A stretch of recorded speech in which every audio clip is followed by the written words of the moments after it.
A machete-wielding attacker plowed the car into a group of people outside Parliament, leaving at least 2 people dead in a terror attack in the centre of London. A 4x4 car mounted the pavement and plowed into pedestrians crossing the busy Westminster Bridge beside London's Big Ben.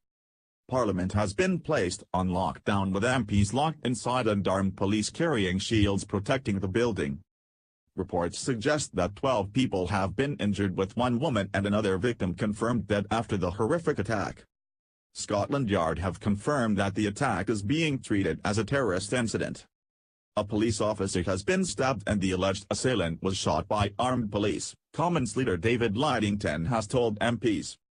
We were called at approx 2:40 p.m. to reports of an incident at Westminster Bridge. Being treated as a firearms incident, police on scene, the cops said on Twitter.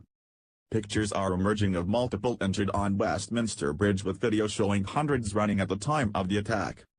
Horror footage has surfaced reportedly moments after the car mowed down dozens of people. Eyewitnesses report that a woman was lying injured under a bus after the attack, while others have said they saw several bodies lying in the River Thames, the Mirror Online reports. The car reportedly pinned someone against the wall when it crashed, witnesses reported. An air ambulance arrived at the incident, which comes on the anniversary of the Brussels terrorist bombing and a few days after the UK launched a Trump-style ban on large electronics on board planes. Another woman was pulled out of the Thames River alive. The attacker is described as a middle-aged Asian man who was spotted running with an 8-inch knife. Eyewitnesses report hearing a loud bang, then screaming and shooting. Quentin Letts said, I saw a thick-set man in black clothes come through the gates into New Palace Yard, just below Big Ben, he told the BBC. He had something in his hand, it looked like a stick of some sort, and he was challenged by a couple of policemen in yellow jackets. And one of the yellow-jacketed policemen fell down and we could see the man in black moving his arm in a way that suggested he was stabbing or striking the yellow-jacketed policeman. A Downing Street source declined to say where Prime Minister Theresa May was during the attack, but said she had not been involved. MPs are being evacuated from Parliament in groups of 4, but bomb squads have now halted the evacuation due to a suspicious package in a vehicle outside. More than 50 schoolchildren are currently in lockdown inside Parliament, Bridgewater Mercury reports.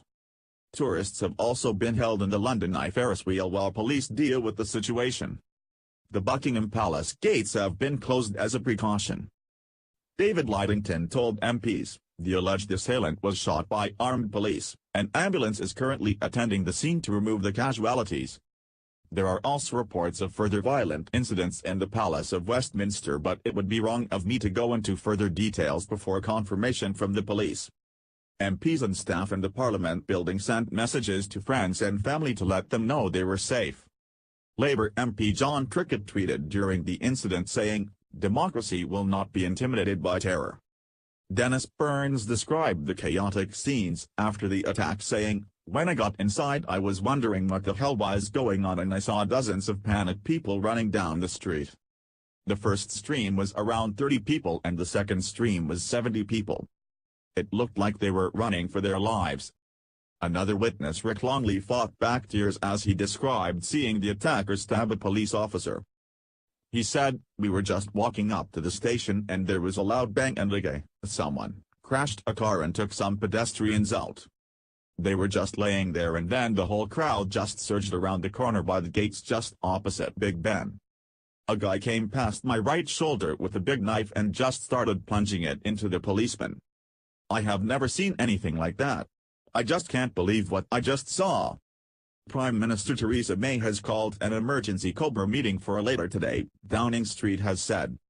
Metropolitan Police said members of public should avoid the following areas: Parliament Square, Whitehall, Westminster Bridge, Lambeth Bridge, Victoria Street up to the junction with Broadway and Victoria Embankment up to Embankment Tube Station. TfL have confirmed that tube services at Westminster have been cancelled for the time being. People around the world are reacting to the terrifying incident in central London. Labour leader Jeremy Corbyn said, "Our thoughts are with the victims of this horrific attack, their families and friends."